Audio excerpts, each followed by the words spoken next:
tonight, get ready for this one.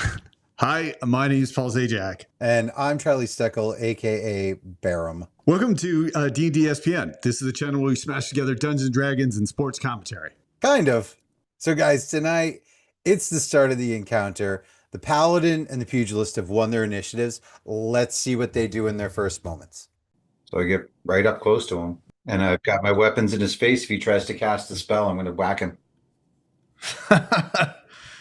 All right. Oh, so you're not attacking him. You're readying the action to attack if he tries to do it. I want to, but well, what are you doing? Are you attacking or you're not attacking? No, I'm holding my action. If he starts to do something verbal or somatic, he's getting chopped. Okay.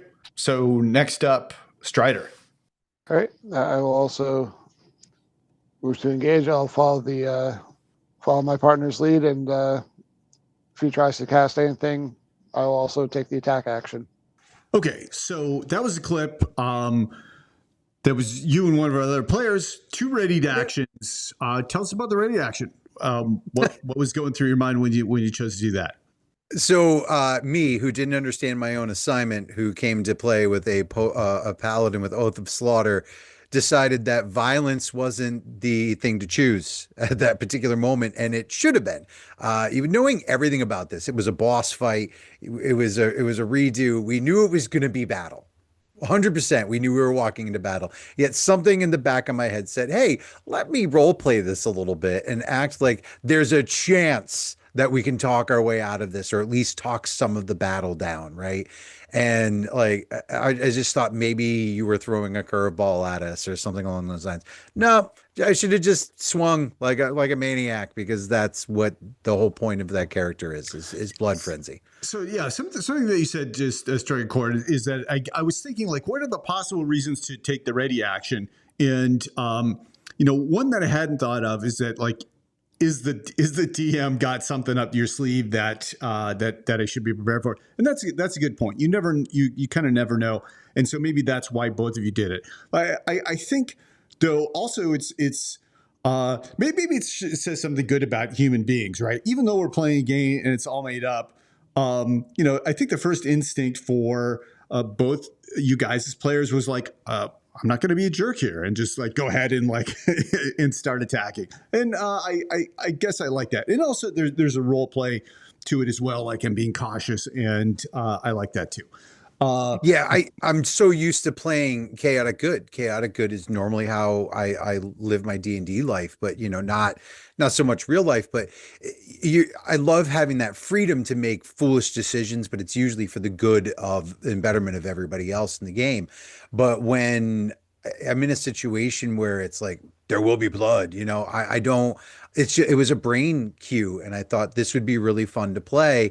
This is the way I should do it. And then for some reason, when role play came up in my face, it just, man, what are you going to do? I just wanted to see if there was a verbal solution to this problem. And it's like, no, I was letting the other guy choose violence. Right. And they didn't. I hate to spoil it. And I hope people go over and watch the part of the battle, because beyond that clip, they didn't really choose violence. I gave them an opportunity that really set stuff in motion for the party that I could have prevented a lot of stuff just by chopping away. Okay. Yeah. So just to, the basics of the action economy, when you take a ready action, you don't get a bonus action, and you don't get to like move after your readied action gets triggered. If your action has extra attack, can you do that? Yes, you can.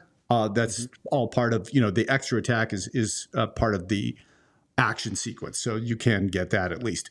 But yeah, you give up a lot by taking readied action.